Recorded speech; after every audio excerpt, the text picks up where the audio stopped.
Talk, the podcast where we have insightful, multidimensional conversations with inspiring Black and Brown creatives about their journey, their craft, and the narratives they are building.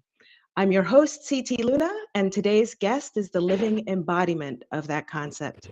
She is a media maven who has spent decades shaping identity and showcasing Black and Brown excellence for a generation of Black, Brown, and Golden multidimensionals. Amy Dubois Barnett is here with us today. She is the former editor-in-chief of Essence, Ebony, and Honey magazines. She has commanded the glossy era of publishing from the highest echelons, and today we're talking about an equally powerful and arguably most personal transition from the editor-in-chief's office to the author's desk. Her debut novel, If I Ruled the World, is a high-stakes journey into the heart of the publishing industry told through a biracial lens that is both sharp and soulful. Please welcome the incomparable Amy Dubois Barnett. Welcome, Amy. Thank you. How are Thank you you so this much morning? for having me. Thank you so much for having me. Yes, I am and doing thank you very so well much. this morning. Thank you so Getting much excited for for my waking book up so launch. early. Yes. Oh, no yes. worries. I love it. I love it. I have so much to do. I'm in preparations now for my book launch on January 27th, and I'm heading out on tour. So I will be heading out in about a week. Yay. Okay, I'll be asking you about your tour later. So excited to have you here. I have 1,000,005 questions, and I wanted to get started with you before we start talking about this book. Tell us a little bit about your background. Where are you really from, as it were?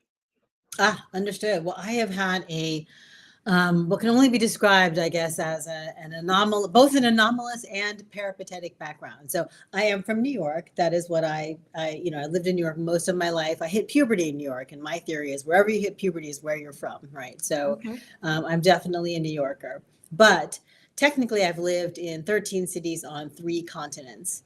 I was born in Chicago because both of my parents were getting their respective PhDs at the University of Chicago. And our first international stop was in India, where they were doing their respective dissertation research, and so that was the first kind of my first experience living internationally. And then I kind of continued that again, very anomalous experience where I grew up mostly on university campuses, largely because my mom worked in academia and eventually became a university president. So we moved around to those campuses. And then my life was also shaped by the fact that I went to French school when I was very young. And so I was pretty much fluent in French by the time I was 11. And then I went to the United Nations International School in New York. And so, I have this sort of interesting experience in that I'm very firmly rooted in the Black community. That is my core identity. I've never thought about myself as anything else. At the same time, I've had all these international experiences and things that have taken me outside of what is traditionally Black culture. And so I've been able to really sort of experience things that are far afield from the sort of box that people like to put us in. And right now I'm Los Angeles based, so I've lived all over this country. Wow. There's so many parallels. I've also had an international background, and I totally get the identification with being Black, but also realizing that you're in environments that are probably a lot more blended and where you might be, one of the few, if not the only in the room. So wonderful. Thank you so much for sharing that with me. So I think it's probably every young girl writer's dream to head up a magazine, and a fashion magazine, no less. At least that was my dream when I was growing up in the 80s and 90s. How did you score that opportunity? Oh my gosh. Well, I came into media in a very circuitous way. So, I I actually started my career in finance. I thought I was, I was going to be I was going to go to work on Wall Street for a couple of years, and then Uh-huh. go to law school, become a lawyer. Because law school was sort of like the repository for liberal arts smart kids who didn't know what they wanted to do with their lives. Right. Um, but I always loved writing. That was my biggest passion, but it wasn't particularly encouraged in my family. Nobody thought that it was going to be a stable career for me, et cetera. So, Mm-hmm. um, you know, after I discovered that finance was really not my spiritual home, I worked in fashion very briefly. I got a certificate in fashion merchandising, and then after I graduated from college, and then I worked as an assistant buyer at a department store in New York City. But just couldn't shake the writing bug. And so I Mm-hmm. ended up moving to Ireland for a year, preparing a portfolio, got into an MFA program at Columbia. And when I moved back and started the program, I was super excited, but I also needed to, like eat and have a roof over my head, like stuff like that. So I leveraged my background um, in fashion and got a job Mm-hmm. working as an editor at a fashion website. Mm-hmm. And the owner of that fashion website started a magazine, which seems like a reverse migration today, but at the time it was an incredibly prestigious thing, to be Mm-hmm. working at this glossy magazine. And so I did that while I was in grad school. And then my first big sort of magazine opportunity came after I won a fiction award when I was Mm-hmm. in grad school for a short story that I wrote. And the person who presented the award to me was the then editor in chief of Essence magazine. Oh. And so when we stayed in touch, and after I graduated, I sort of then leveraged that fashion experience and the experience that I also had working for the fashion website and magazine. And she offered me the position of fashion and beauty features editor at Essence. And that started a career, 20-year, approximately career in media and in magazines. Very, very cool. Just a side question. This is not on script, but did your language, I'm assuming that you learned languages at the UN International School and earlier, did that help at all, or did that not really help at all? Well, I was fluent in French, Uh-huh. and it helped somewhat because actually the owner of the first fashion magazine that I worked was Italian, and so I don't particularly know a lot of it. I have words in Italian, but I could, Right. say, but ragazzo, Right. and he was impressed with the French. Um, it was intermittently useful at varying points in my career. But if Hmm. I'm honest, it was more of a party trick, to impress the snobby people. Gotcha and gotcha. Right. Okay, so now we've moved into you being at the helm of the most influential magazines in the world, and certainly the most influential magazine, women of color, readers of color. How did that leadership role shape your understanding of how Black and biracial identities are represented in the media, and the extent to which you could influence those norms? So my experience as an editor in chief was amazing. So I was at Essence Magazine as the fashion and beauty features editor, and then the lifestyle editor. And then I became editor in chief of Honey Magazine, which Hmm. was a magazine for urban women. And then I was editor in chief of Teen People, where I was the first Black woman to be editor in chief That's right. of a major mainstream magazine.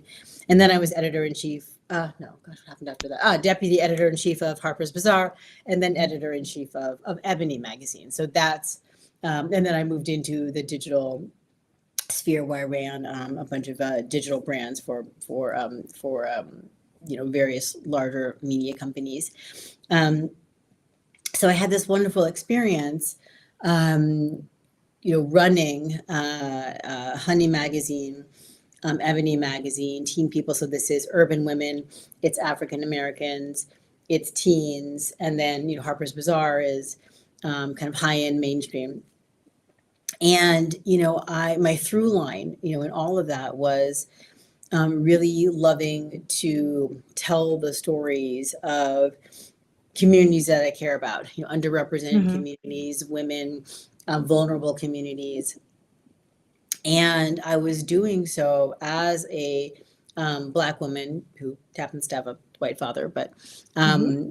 and it really made me understand the incredible power behind the opportunity to tell our stories, behind the Mm-hmm. opportunity to inform and empower and also entertain, Mm-hmm. and Mm-hmm. being able to talk to these specific audiences as a Black woman, helped me to not just be empathetic, but also to identify what were the issues that were most important to us. Right. What were the social issues? What were the political issues? What were the entertainers? Who were the entertainers? And then imbue all of that with, smarts, but also humor, so that people could really hear Right. it. So it was a culturally powerful place for my career has been, I guess, culturally powerful, and for that Mm-hmm. I'm incredibly grateful. Okay, so actually, I think we're segueing beautifully into talking about your debut novel, If I Ruled the World. Let's see, I've got a graphic here that I can put up, and I'm gonna just pop it over to your side of the screen. It's very tiny. So it's coming out this Tuesday, the 20, is it this Tuesday, the 27th? It is January I think 27th. It's available for pre-order now, but it is yes, coming it out on January 27th. is. Excellent. So give us a quick blurb or rundown of the book. And while you do that, I've put up a QR code so people can pre-order. That goes to your imprints page. So Oh, amazing, there you amazing. Yes, I'm go. going to point to it. Yes, please pre-order. Pre-order. Pre-order now. So There we go. pre-order now. Um, If I Rule the World is it's set in New York City in the late 1990s, early 2000s, really at the intersection of music and magazines and also style. And this is, of course, a world that I know better than almost anyone, because this is the era in which I cut my teeth, as a Hmm. woman, Hmm. because I was in my 20s in the 90s, as and also as an editor in chief, because I became an editor in chief for the first time when I was 30 years old. And in my novel, we follow my protagonist, Nikki Rose, on an incredible journey. We first meet her, Hmm. and she is an editor of a high-end fashion magazine, but she desperately wants to be an editor in chief. And so we follow her as she eventually becomes editor in chief of a magazine called Sugar. And we see how challenging it is, the complexities of being an ambitious woman of color in that era. The misogyny she was contending with, the sexual Hmm. harassment and sexual violence she was contending with. She's got powerful enemies. She's working in an industry that is questioning, her authenticity. They don't, she's at once too Black for her mainstream magazine, fashion colleagues. But then she goes over to Sugar Magazine, and they question whether she has enough, cred to really hang and really represent this urban brand. And so she is experiencing some challenges within this cultural schism, and also as she navigates again the misogyny, the powerful enemies, and everything that's leading her toward her dream. So we watch this journey, as she makes mistakes. She's messy. She is far from perfect. But I think it's ultimately very inspirational, because when she comes into her own voice, that's when everything, sort of comes together in her life, her professional dreams, love, her friendships. Awesome. Wow, you captured so much more than your blurb. Would you mind reading a passage? Is there a passage that kind of captures some of this vibe? There are a couple Ooh, that I I mean, I could read a little bit of the prologue. Would that work? sure. Yeah, Maybe um, I'll just read a couple pages of the prologue. that's awesome. Yeah. Okay, great. Um, so New York City, spring 1996. I was a live for the moment 20 something, like every other 20 something I knew, until one rainy Friday night in the Krispy Kreme on 23rd Street in Manhattan. I was licking raspberry jelly from the fingers of a very rich, very fine, and very married man when I looked up to see my parents, shaking rain off their huge umbrella and laughing. I might have been able to salvage the situation if my date, his trademark salt and pepper locks unmistakable from every angle, had been a stranger to my parents. No such luck. He was my mother's childhood friend from suburban Chicago. The bond they formed as the stray chocolate chips in their high school's huge snickerdoodle had lasted decades, with my mom even toasting the brides at both his first and second weddings. Dad spoke first, an uncharacteristic curse word exploding from his mouth. What the fuck is this, Al? My date, Alonzo Griffin, husband, father, and until that moment oblivious finger suckee, had his back to the door, but he whipped around at the sound of my dad's voice. Jesus, what are you two doing here? He asked, the slight tremor in his voice belying his expressionless face. Getting a donut, I think, I whispered, shocked into stupidity. No shit, Nikki, Alonzo said. He looked at Mom and implored, Anne, please. Hearing her name thawed my frozen mother, who strode over to our table and poked a finger in Alonzo's chest. In a furious tone, she said, How could you, Al? This is my daughter. Alonzo winced, but clearly thought better of rebutting my enraged mom. Annie, he spoke in a low tone, my mother's name both a question and a warning. Don't call me that, she snapped. Then she turned to me. And you, what were you thinking? Tell me, please, what were you thinking? I had no response because I honestly hadn't been thinking at all, unless a torrid affair with my married boss, who was twice my age and just happened to grow up with my mother, was evidence of deep consideration. The situation was made worse by the fact that 6 months prior, my mom had called Alonzo the publisher of Revolutions, a venerable music magazine owned by the even more venerable Park Avenue Publishing, to ask him for help with her wayward daughter. Black folks rarely make it to the top, so you'll likely get stuck near the bottom where the salaries are dreadful. And most magazines are asinine anyway, she'd wailed, when I first brought up my dream of being an editor-in-chief. After I graduated from college, my English professor mom had begged me to find a job in a respectable and secure field, and in her mind, journalism, even as an EIC, did not qualify.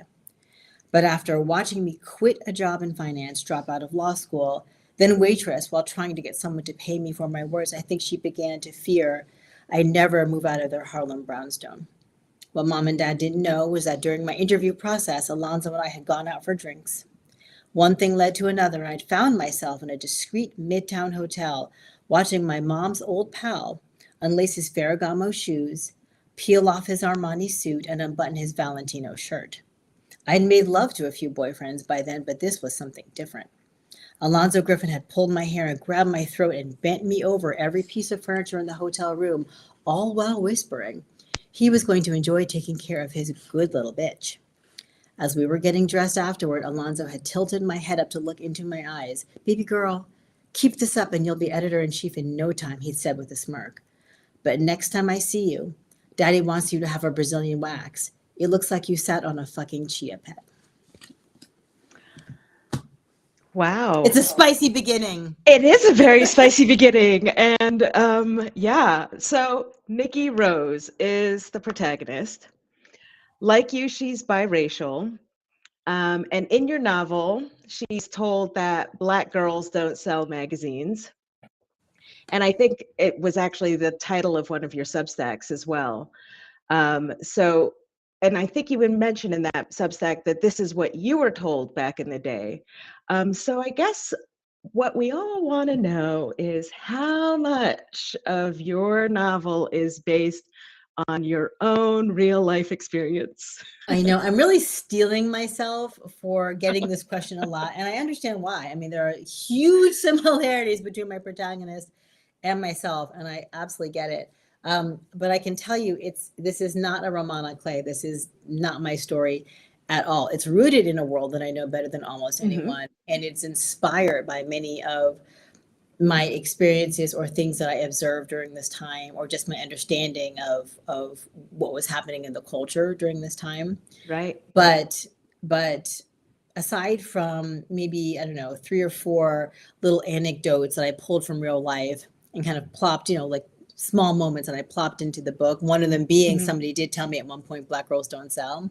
Aside from that, this entire book is fictionalized. Nothing that happened to Nikki Rose happened to me in my real life. Okay.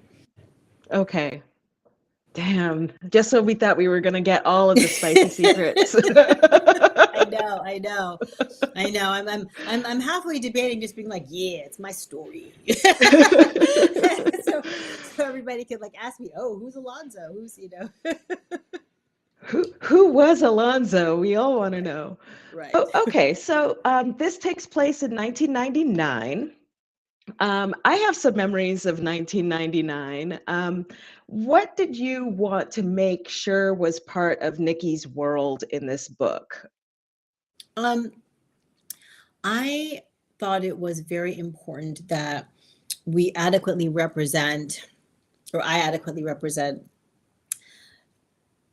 really the vibe of the time. You know what I mean? Like it's such a Mhm. very specific moment in cultural history. It's one of our most important cultural eras, and I wanted to be sure that it felt authentic. That you really got a behind the scenes picture of what it was like to be a woman in that era and what it felt like to exist in these incredibly fun and sexy and glamorous times under which lurked extreme violence. And it was a very Yeah. perilous time, actually, to be a woman, and certainly an ambitious woman. And I really wanted that feeling in the book, and I also wanted the feeling of what it was like to work in magazines in that era. Right. This is set in the heyday of magazines, when they were of Mhm. incredible cultural importance. A cover could make or break somebody, a star. Mhm. And there was so much excitement and glamour and energy, and also tension and stress, and that kind Mhm. of went into magazine making. And I wanted to showcase that a little bit as well. So my protagonist is having a great time. She's enjoying being in this fun cultural moment, but she's Yeah. also contending with a lot of the dangerous aspects of being there, all while she's working in this very heady professional environment. First as in a fashion magazine, and then as the editor in chief of a magazine she's really trying to put on the map. Right.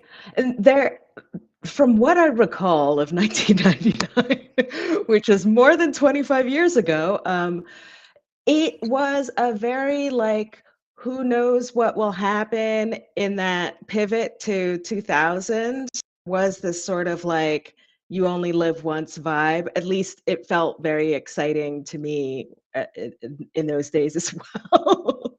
Oh yeah, we were um, partying like it's 1999 because yes, we were. We totally were. And I think there was also like a revival of that Prince song. So like, yeah, it was good times, good it was times. good But yeah, times. there It were was dark times too. Okay, so in my work, I talk about golden multidimensionality and my own personal journey to sort of move outside of existing in that racial binary. What was Nikki's journey in If I Ruled the World? Or why was it important for you to give this character a biracial lens while navigating the world of New York publishing? Um, that was something that I was interested in writing about from a personal perspective, because again, I Hmm. am a Black woman with a white father, right? And Hmm. so um, I I was interested in writing about it in a writing about being biracial in a more complex and nuanced way. This is Yeah. not a character, my protagonist, who feels like torn between worlds, like am I white, am I Black? Like this is not her identity at all. Hmm. um, so she's experiencing her race and in a very, again, complicated way Yeah. in these environments, where she's being questioned everywhere, Yeah. even though she feels very rooted in who she is. And Hmm.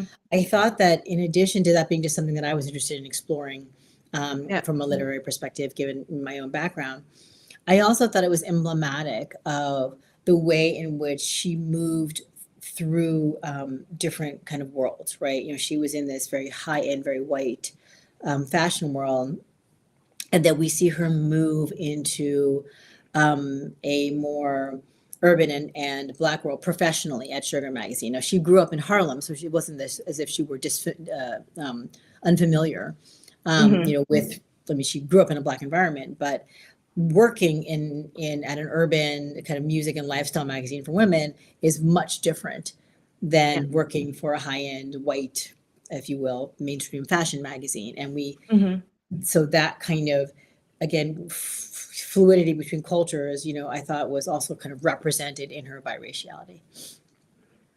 Very, very cool. And actually, it seems like a nice portrayal to have in a time where self-definition of identity is being very, very much challenged right now in the environment. And so I think some of what you're talking about, I'm looking forward to reading your story to see, if there are any moments that I can relate with as well, growing up in that time, not in the fashion world of New York City, but definitely just to see if I can see Right. elements that I can Right. identify with, Well, or Nikki's that. very relatable.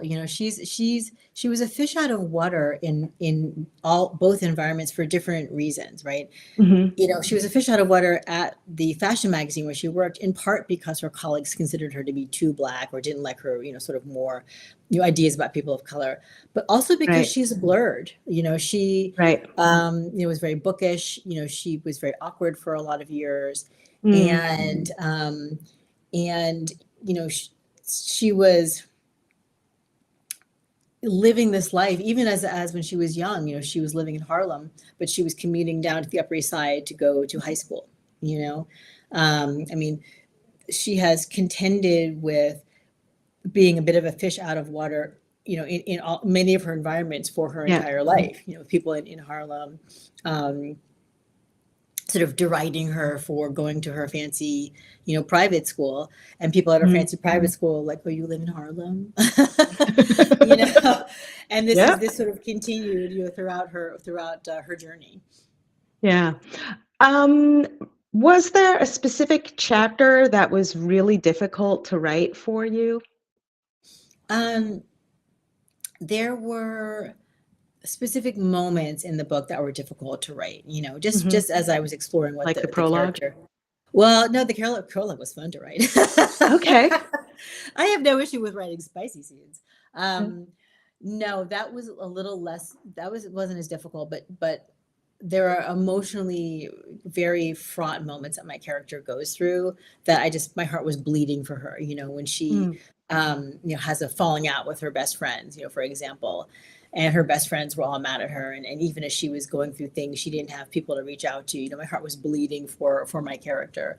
There were scenes of sexual violence, where my heart was bleeding for her. So those kinds of scenes I thought were difficult to write. Hmm. Well, you mentioned the word bleed. They say authors bleed into their first novels. Was there a part of your own journey, or a part of the book that was really cathartic for you to write about, or that you could kind of have your moment of release and this is what this is all about? Well, that's such a good question. There were moments I love to write, and I can't wait for people to read, that are sort of centered in empowerment, like female empowerment. I mean, this is a Hmm. very juicy read. Hmm. If I must say, my book's a page turner, and I was very intentional about writing it that way. I wanted to be like a fun, kind of, snappy read, but I also wanted there to be very serious themes that were explored, and ideas put Hmm. forth. And so the moments of female empowerment, when she has revelations about herself and she comes into her own Hmm. power, when she gets Hmm. comfortable in her own skin, when she makes peace, fragile peace with a female adversary, when she, makes, friendships and has conversations with her new friendships, and has conversations with her older, or longtime friends. Yeah. That for me was just sort of wonderful to write. And then, there were, I would say, a couple of moments in the book. You remember I said I pulled maybe 3 or 4 sort of like smaller anecdotes, from real life, and plopped them into the book. And there were, sort of 2 in particular that I really enjoyed being able to sort of write out of my life. You know what I mean? And one was certainly that moment when my protagonist boss tells her, that Black girls don't sell magazines. That actually did happen to me, where my boss, the Italian gentleman from the first fashion magazine I ever worked, did the same thing to me, sort of smoking in his office as I was proposing, various Black models for the cover. He's like, I mean, Black girls don't sell magazines. With the accent. Yeah, exactly. Yeah. Yeah. I guess you're talking about that. It is a catharsis, right? You're talking about being able to process moments and kind of process them by putting them on the page. And I think that's what I feel with writing as well. So we are transitioning into this section of questions about creative authority versus creative vulnerability. Sort of you spent being the boss, the editor in chief, making those editorial decisions. And how did it feel to step into the role of debut author, which is a very different world. I mean, it's a world where you're on the other side of the desk. You're scrutinizing your work, knowing that it's being scrutinized by editors and a publishing house, agents. Um, what was that? What was that transition like for you? To be honest, it's been really seamless. I mean, in my 20s, I took so many writing workshops leading up Mhm. to the year I spent in Ireland studying writing and literature, and then the 2.5 years, because I got a fellowship, that I spent getting my MFA in writing. So during all of that period of time, my my fiction was workshopped so many times. Mhm. And so you Mhm. really start to develop a little bit more of a thick skin. Like, I really understand what it's like to be edited, and I welcome, I'm like, please make my words better. And then I spent, many years as an editor. So, Yeah. I'm also very aware that editing functions to make your words better. I think that a lot of people Yeah. resist editing.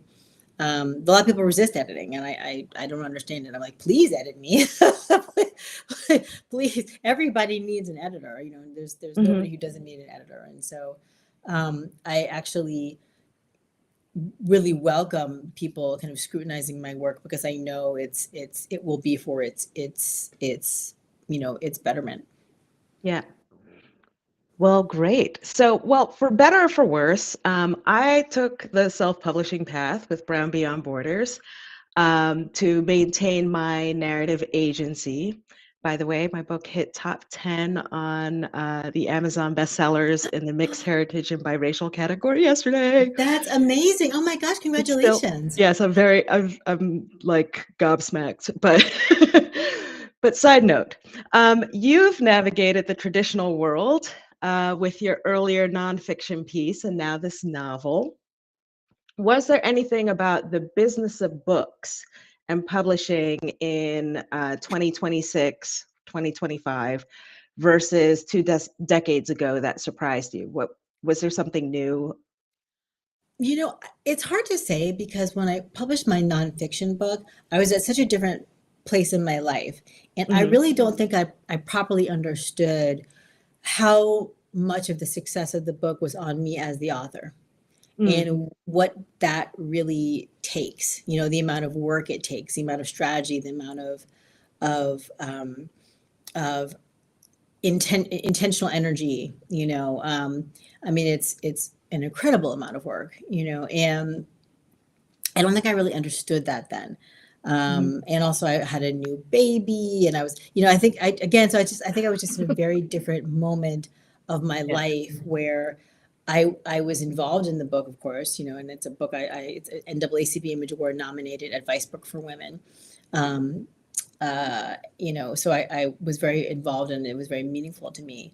But the way that I'm approaching the rollout for my novel is just so very different than the way that I approached everything Hmm. back then. Like I'm different, and my approach again is kind of almost a 180. So I can't really evaluate the business on a certain level because I'm thinking about it in such a different way now. Really interesting.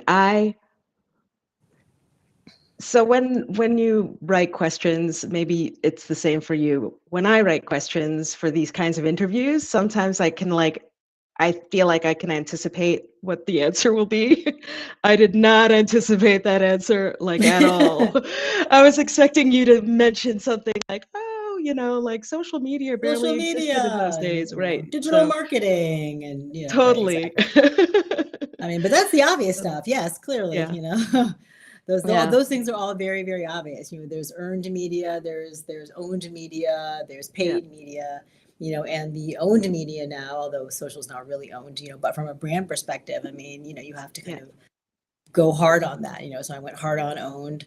I've gone hard on earned through all of my contacts. The paid is over with my publisher, but it's true. I mean, there's a much different kind of way of approaching these things where you flow, books through influencers and try to get them to talk Yeah. about your books on Book Talk on TikTok. I mean, there's a lot of different there's none of that existed when I first published my Yeah. my advice book, and so Yeah. now it is a very, very different game, but I'm a different So player.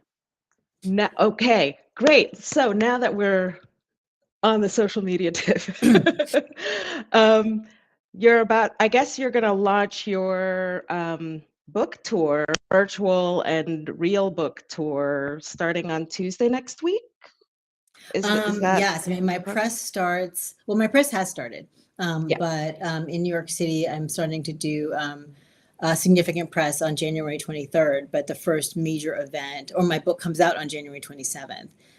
So I will be having an event that evening with press that day and the day before. And then the day after my book comes out, I will be on Good Morning America on the 28th. And then I will leave I guess on the 29th, and for the rest of my book tour legs. Any book signings happening in the New York City area or LA, or things that readers can, connect with you, get your book and get it signed? Oh yes, I would love for you guys to meet me on tour. I've got a tour schedule posted on my Instagram, which is at Amy Dubois Barnett. That's I say .com at Amy Dubois Barnett. And you can also go to my site, amyduboisbarnett.com. But and and my tour starts on the 27th in New York City. I will be at the Greenlight Bookstore in Brooklyn that evening. So there's a link to register for that. I would love to see you there. And then after that, I go to Atlanta, Cleveland, Houston, back to LA. I'm in Los Angeles on February 4th. I'm in Atlanta on January 29th. I'm in Cleveland on January 31st. I'm in Houston on February 3rd, and then back in LA on February 4th. And then I've got a second event in LA on February 11th. And then I'm back in Philadelphia on February 24th. I don't know how you kept all of that in your head, but that is pretty rock star.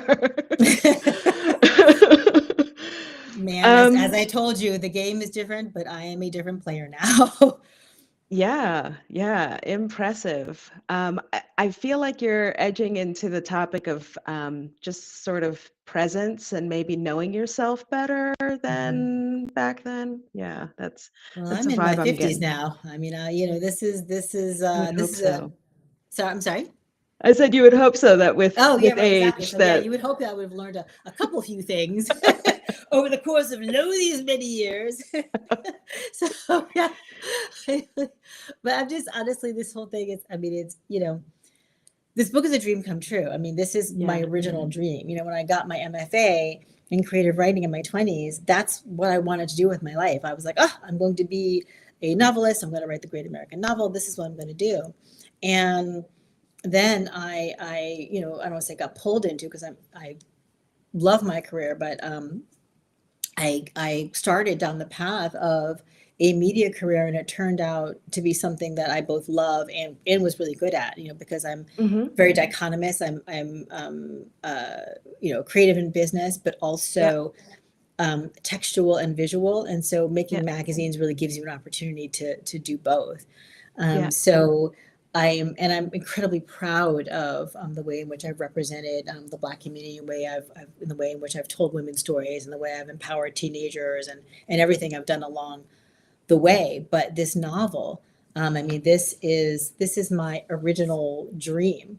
Yes. And I actually started this book when I was editor in chief of Teen People. I put it down for many years because I didn't have the bandwidth, the creative bandwidth to Right. finish it. But all of a sudden, you know, when I picked it back up, the story felt more urgent than ever, and I had a different perspective on it. And you know, I'm just um, excited for everybody to read it, and I'm proud of myself for putting it out there. I am extremely proud of you. I've seen you writing somewhere that it took you about 20 years to write it, but you're also a writer. So I know that that's kind of like a half truth. That is, when you finally had that moment of this book needs to be written and it needs to be written now. When was that? Was that a year ago? Was that 2 years ago? Like, how long did it take when you finally said, "Yep, this is it. This is the time," and you just kind of wrote Right. it, sat down? Well, book publishing, traditional book publishing is slow, right? Yeah. So, you know, you know, there, a year ago would be a book that's coming out in 28.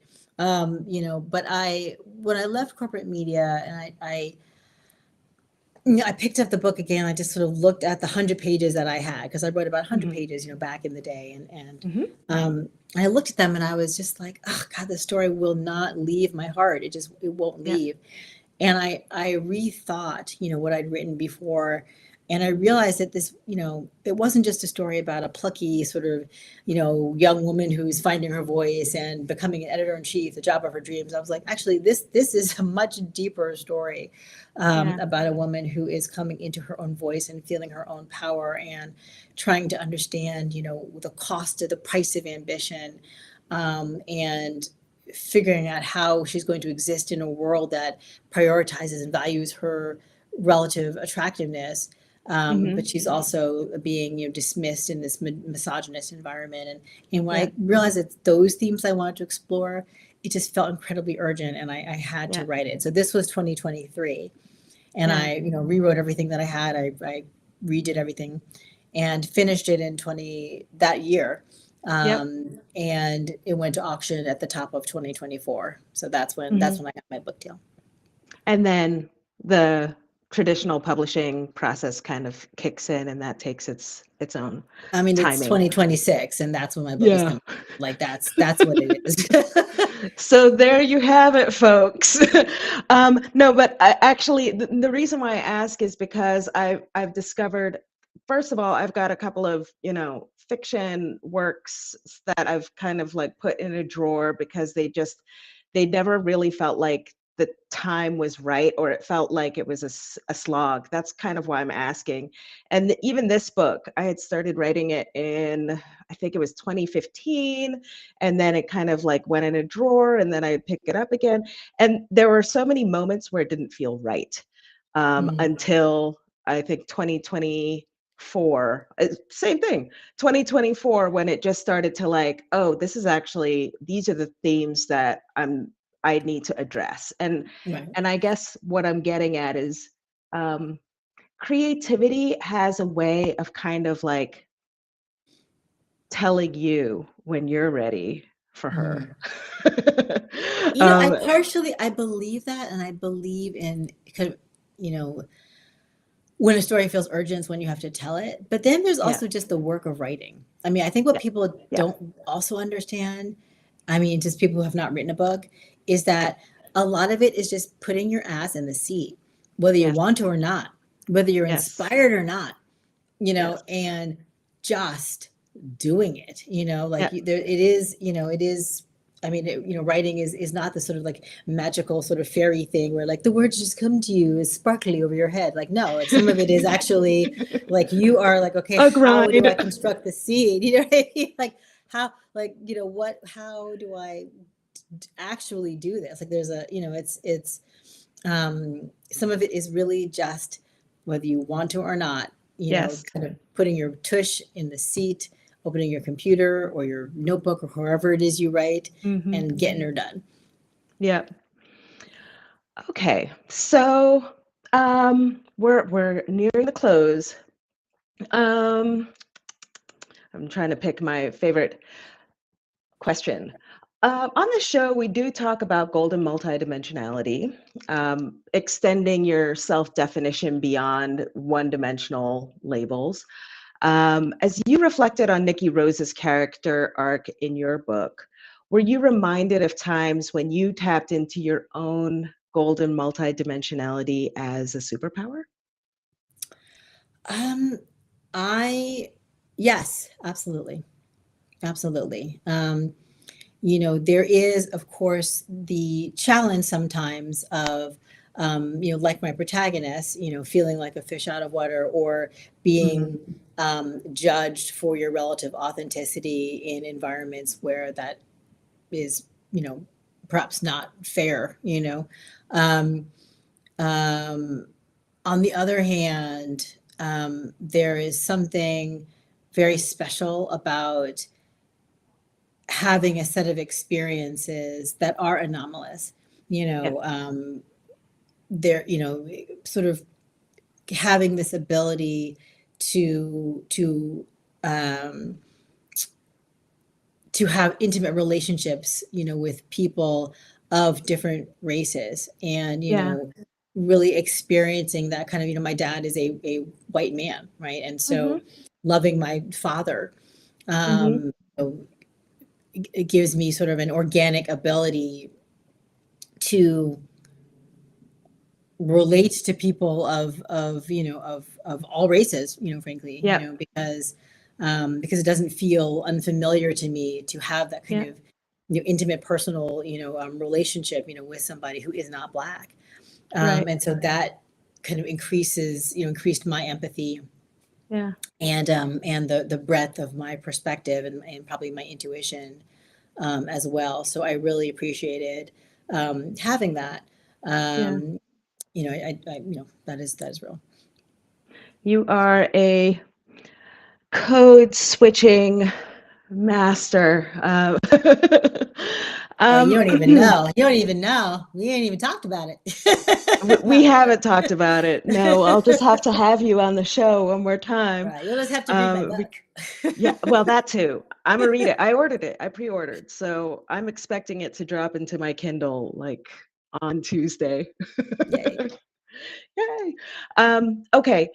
I think I saw a little something about a two-book deal. So what's next? Are we seeing Nikki Rose doing things, or are we looking at another novel and a new protagonist? What's It's another novel and a new protagonist. So okay? it's a completely different story, that I'm excited about. And I've started working on it. So, I want to get through my book tour and then I'm going to turn my attention back to novel number two. I feel that. Okay, last question. If you could rule the world for one day and change one thing, what would it be?